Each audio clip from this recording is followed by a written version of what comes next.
नमस्कार दोस्तों, हमारे यूट्यूब चैनल एग्जाम लर्नर में आपका स्वागत है। दोस्तों आज के इस वीडियो में हम लोग यूपीपीएससी यानी कि उत्तर प्रदेश लोक सेवा आयोग के द्वारा आयोजित एलटी ग्रेड भर्ती परीक्षा के लिए सामान्य अध्ययन पेपर में हम लोग आज देखेंगे भारत की जनगणना 2011। यहाँ से 1 से 2 प्रश्न जो है परीक्षा में पूछे जाते हैं।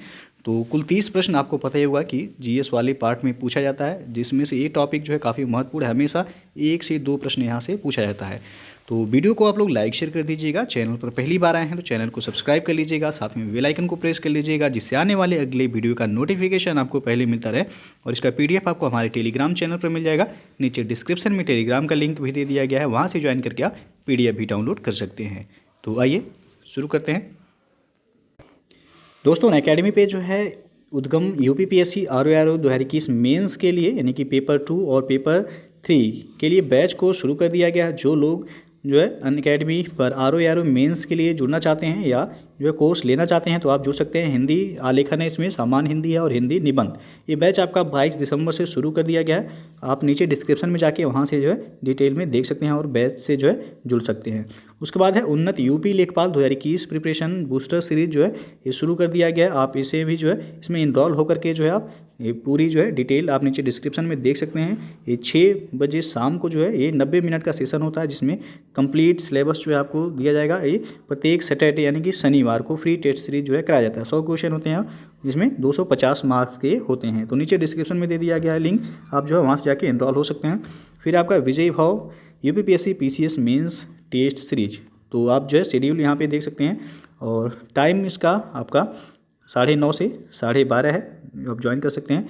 फिर आपका विजेता यूपीपीएससी प्रीलिम्स जीएस पेपर का फर्स्ट टेस्ट सीरीज जो कि फ्री एमसीक्यू बेस्ड जो है टेस्ट सीरीज है ये, और 12 से लेके 26 दिसंबर तक जो है ये आपका बैच है। नीचे डिस्क्रिप्शन में इसका भी जो है लिंक दे दिया गया और इसमें आप जो है रैंक 1 2 3 4 से लेके 25 तक जो है आपको रिवार्ड भी दिया जाएगा।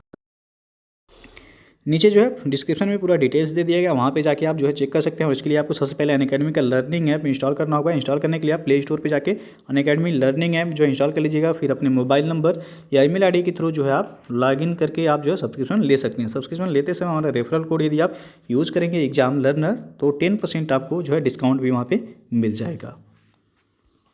तो दोस्तों सबसे पहले आप देख सकते हैं भारत में सर्वप्रथम जनगणना 1872 ईस्वी में वायसराय लॉर्ड मेयो के शासनकाल में की गई थी, किंतु नियमित जनगणना यदि पूछा जाए तो लॉर्ड रिपन के काल में वर्ष 1881 से प्रारंभ हुई थी।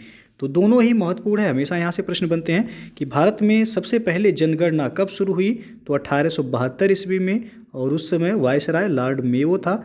और नियमित जनगणना लॉर्ड रिपन के समय में शुरू हुई थी 1881 ईस्वी से।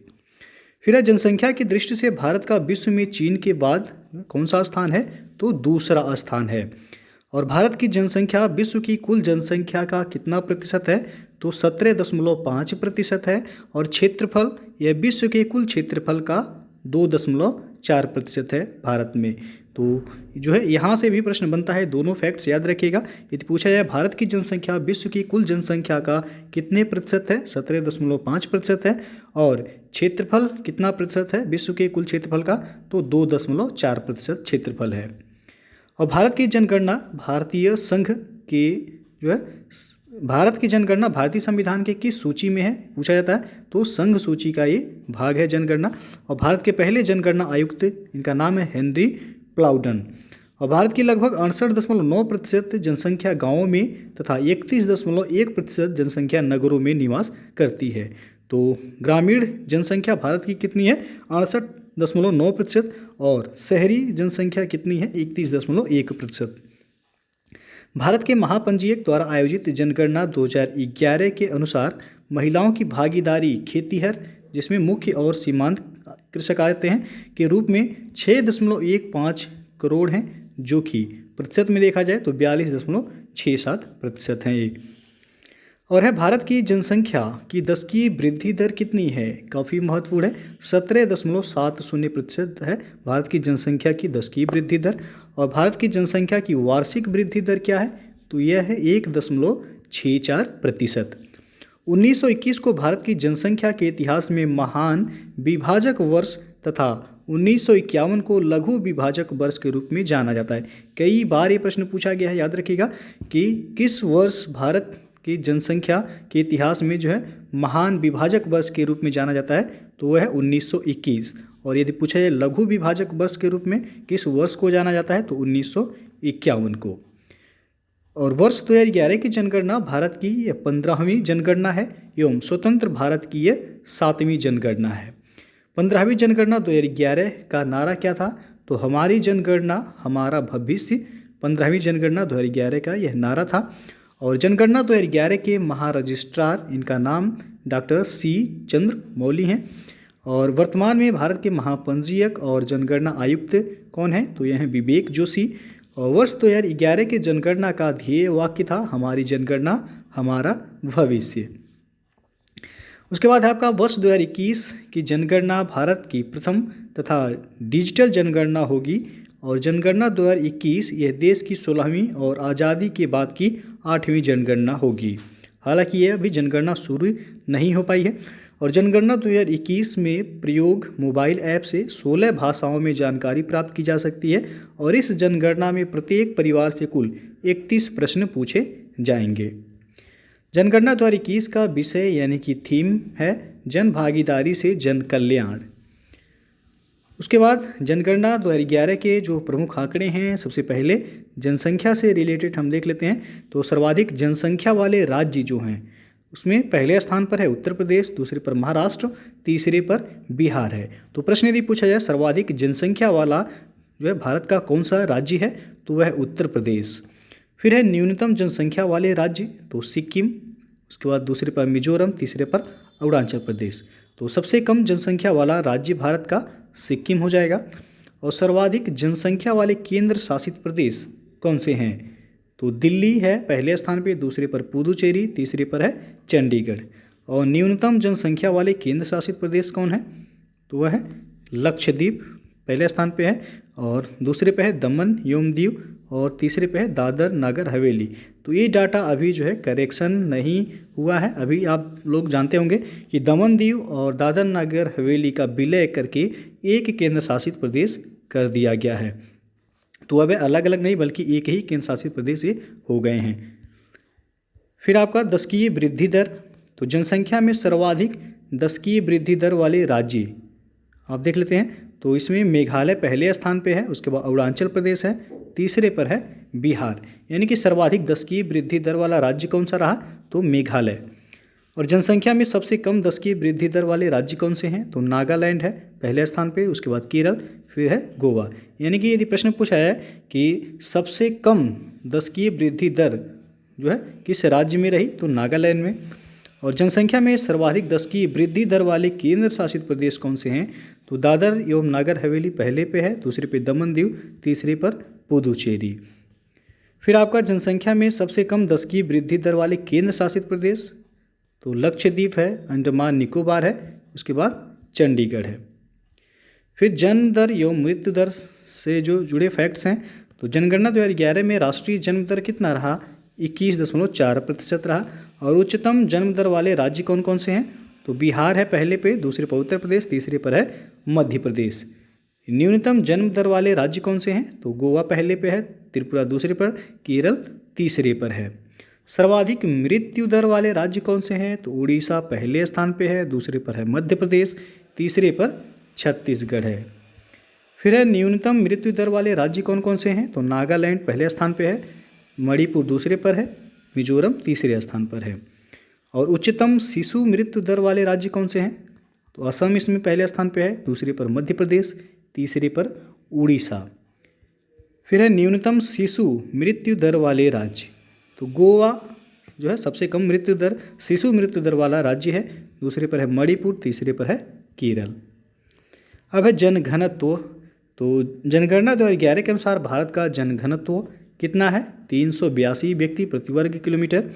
और भारत में 2001 से 2011 के बीच जनघनत्व में वृद्धि हुई कितनी, तो 57 व्यक्ति प्रति वर्ग किलोमीटर की वृद्धि हुई है। सर्वाधिक जनघनत्व वाला राज्य कौन सा है, तो बिहार है, कई बार पूछा गया प्रश्न, जहाँ का जनघनत्व है 1106 व्यक्ति प्रति वर्ग किलोमीटर। और सबसे कम जनघनत्व वाला राज्य तो यह अरुणाचल प्रदेश है, यहाँ पे केवल 17 व्यक्ति प्रति वर्ग किलोमीटर में ही निवास करते हैं। सर्वाधिक जनघनत्व वाला केंद्र शासित प्रदेश कौन सा है? तो दिल्ली है। 11,320 व्यक्ति प्रति वर्ग किलोमीटर यहाँ पे रहते हैं। और सबसे कम जनघनत्व वाला केंद्र शासित प्रदेश कौन सा है? तो यह अंडमान एवं निकोबार द्वीप, 46 व्यक्ति प्रति वर्ग किलोमीटर। फिर है जनघनत्व की दृष्टि से सर्वाधिक जनघनत्व वाले शीर्ष राज्य, तो बिहार पहले स्थान पे आपको पता है, दूसरे पर पश्चिम बंगाल है, तीसरे पर है केरल। अगला है जनघनत्व की दृष्टि से सर्वाधिक जनघनत्व वाले शीर्ष केंद्र शासित प्रदेश, तो दिल्ली है पहले पे, दूसरे पर चंडीगढ़, तीसरे पर है पुदुचेरी। जनघनत्व की दृष्टि से सबसे कम जनघनत्व वाले राज्य, तो अरुणाचल प्रदेश सबसे कम जनघनत्व वाला राज्य है, उसके बाद मिजोरम है, फिर हो जाएगा सिक्किम तीसरे स्थान पर। जनघनत्व की दृष्टि से सबसे कम जनघनत्व वाले केंद्र शासित प्रदेश कौन से हैं? तो अंडमान एवं निकोबार है पहले स्थान पे, फिर है दादर नगर हवेली, उसके बाद लक्षद्वीप। अब है लिंगानुपात, तो जनगणना 2011 के अनुसार भारत का लिंगानुपात कितना है? 943। उसके बाद है उच्चतम लिंगानुपात वाले राज्य कौन से हैं? तो केरल जो है सर्वाधिक लिंगानुपात वाला राज्य है, उसके बाद तमिलनाडु है, फिर आंध्र प्रदेश है। न्यूनतम लिंगानुपात वाले राज्य कौन से हैं? तो हरियाणा है सबसे कम लिंगानुपात वाला राज्य, उसके बाद जम्मू कश्मीर, फिर सिक्किम। तो हालांकि यहाँ भी जो है डाटा में चेंज होगा।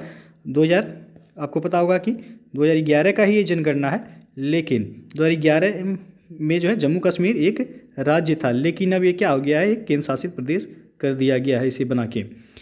फिर है उच्चतम लिंगानुपात वाले केंद्र शासित प्रदेश, तो पहले पे है पुदुचेरी, दूसरे पर लक्षद्वीप, तीसरे पर है अंडमान एवं निकोबार। न्यूनतम लिंगानुपात वाले केंद्र शासित प्रदेश, तो दमन एवं दीव है, दादर नगर हवेली है, चंडीगढ़ है। आप लोग देख रहे होंगे ये अलग अलग क्यों आ रहा है, तो आपको बता दें कि 2011 की जनगणना के अनुसार ही अभी आपको बताया जा रहा है। जब आपका 2021 की जनगणना होगा उसके बाद जो है ये डाटा चेंज होगा। फिर आपका साक्षरता, तो जनगणना 1951 में भारत की साक्षरता दर कितना था? 18.33% ही था 1951 में। फिर जनगणना 2011 में भारत की साक्षरता दर कितना हो गया?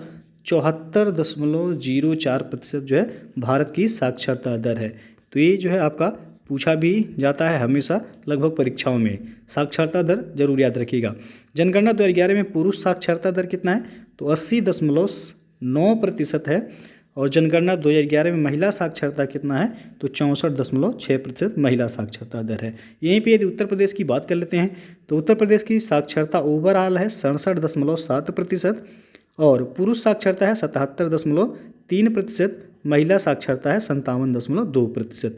तो ये यूपी का है आपका, लेकिन यहाँ पे जो है भारत का पूछा जाए साक्षरता कितना है तो 74.04% है।